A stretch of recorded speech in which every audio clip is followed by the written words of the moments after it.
রান্নাবাটির পক্ষ থেকে সকল দর্শক বন্ধুদের স্বাগত জানিয়ে শুরু করছি আজকের রেসিপি। আজকে বানিয়ে ফেলেছি শীতকালের নতুন আলুর দম বা আলুর দম কষা বা কষা আলুর দম। যাই হোক, এর জন্য প্রথমে তো আলু লাগবেই।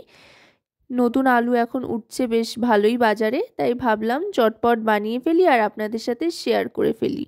প্রথমেই আলুগুলোর খোসা ছাড়িয়ে ধুয়ে ভালো করে কেটে নিয়েছি আলুর দমের জন্য বেশ বড় বড় টুকরো করে। এবার আলুটাকে সাদা তেলে ভেজে নিচ্ছি।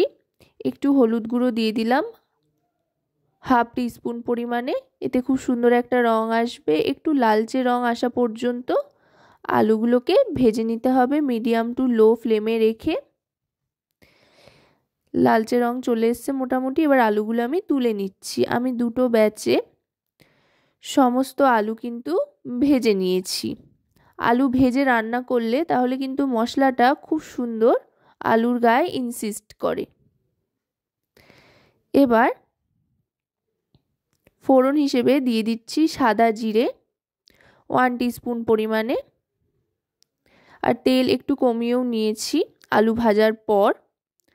তারপর দিয়ে দিচ্ছি পেঁয়াজ কুচি। এখানে একটা বড় সাইজের পেঁয়াজ মিহি করে কুচিয়ে নিয়েছি। এবার ভালো করে ভেজে নিচ্ছি। পেঁয়াজটা অর্ধেক ভাজা হলেই এর মধ্যে দিয়ে দিচ্ছি টমেটো বাটা, আদা বাটা আর রসুন বাটা। একটা মাঝারি সাইজের টমেটো, হাফ ইঞ্চি পরিমাণে আদা বাটা আর 5 থেকে 6 কোয়া মতো রসুন এখানে বেটে নিয়েছি, সেটাই দিচ্ছি। এবার আদা রসুন টমেটো সবটা ভালো করে কষিয়ে নেব। মশলা কষাতে কষাতেই দিয়ে দিচ্ছি মটরশুঁটি। মশলা কষানোর সময় মটরশুঁটিটা দিয়ে দিলে কিন্তু এটা খুব সুন্দর নরম হয়ে যায়। যদিও এখন নতুন নতুন মটরশুঁটি উঠছে। এবার মটরশুঁটিটা দিয়ে ভালো করে মিশিয়ে নেব মশলার সাথে। এবার দিয়ে দিচ্ছি সমস্ত গুঁড়ো মশলা। প্রথমেই দিয়ে দিচ্ছি 1 টিস্পুন পরিমাণে হলুদ গুঁড়ো। এবার দিয়ে দেবো 1 টিস্পুন পরিমাণে রোস্টেড ধনে আর জিরে গুঁড়ো। এবার দিয়ে দেব Kashmiri red chilli powder 1 teaspoon পরিমাণে। এবার এর মধ্যে দিয়ে দেব পরিমাণ মতো নুন। সমস্ত গুঁড়ো মশলা দিয়ে এবার আরও খানিকক্ষণ ভালো করে মিশিয়ে নেব আর মশলাটাও কষিয়ে নেব মিডিয়াম টু লো ফ্লেমে।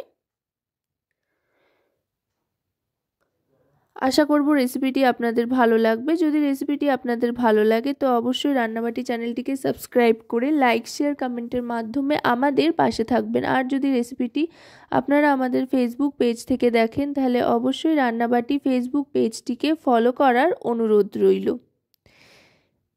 কথায় কথায় দেখুন মশলাটা কিন্তু কষে এসছে। এবার ভেজে রাখা আলুটা দিয়ে দিলাম। আলুটা দিয়ে ভালো করে মশলার সাথে মিশিয়ে নেব। এখন কিন্তু গ্যাসের ফ্লেমটা একেবারে মিডিয়াম টু লোতে রাখতে হবে।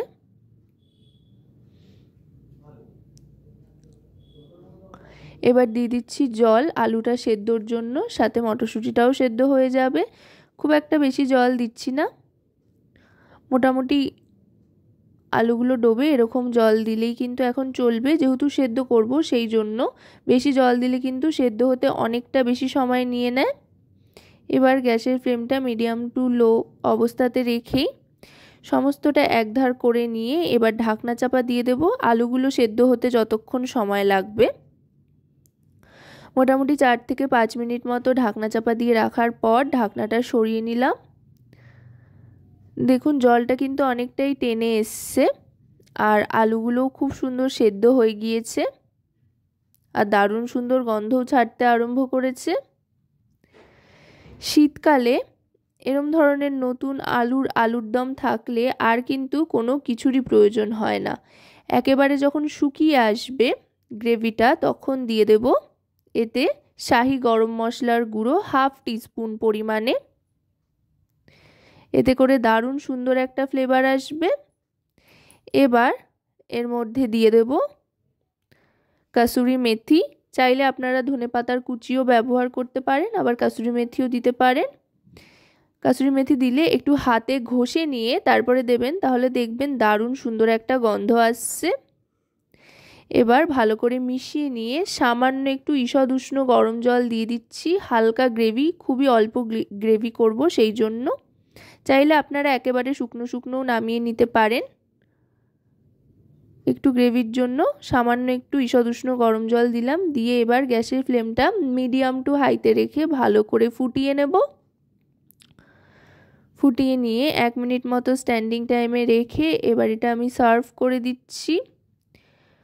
পোলাও, ফ্রাইড রাইস, রুটি, লুচি, পরোটা যে কোনো কিছুর সাথে কিন্তু অসাধারণ লাগে আলুর দমের এই রেসিপিটি। আশা করব রেসিপিটি আপনাদের খুব ভালো লাগবে। যদি রেসিপিটি আপনাদের ভালো লাগে তাহলে অবশ্যই কমেন্টের মাধ্যমে আমাকে জানাবেন।